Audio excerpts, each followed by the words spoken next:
అదే రంగంలో కొనసాగుతున్నటువంటి మహనీయులు శ్రీ ఊర మస్తానరావు గారు.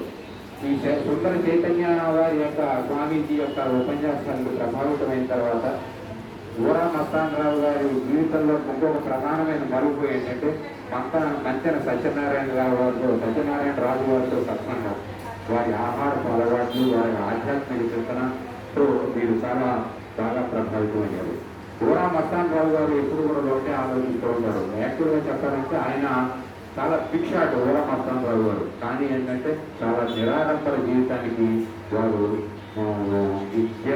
నిరాడంబర జీవితాన్నే తమ యొక్క జీవన యశస్సుగా వారు ఎన్నుకున్నవారు.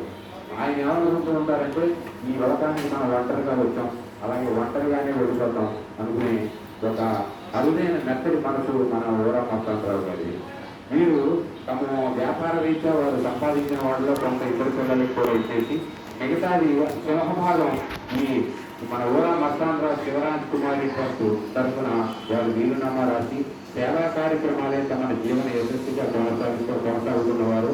వీరు ఉమ్మడి రాష్ట్రాల్లో అంటే ఒక మన ఆంధ్రదేశంలోనే కాకుండా అటు తెలంగాణ, ఉభయ తెలుగు రాష్ట్రాల్లో అనేక సేవా కార్యక్రమాలు, అనేక అనాథ శరణాలయాలకి వీళ్ళన్నింటికీ కూడా వారు ఇంకోటిగా సహకరిస్తున్నారు.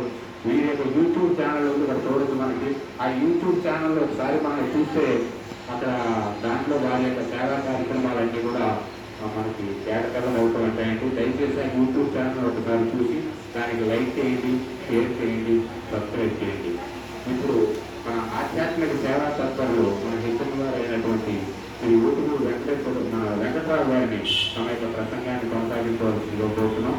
కాలాన్ని దృష్టిలో పెట్టుకుని మనం అందరూ కూడా కొనసాగించవలసిందిగా మరి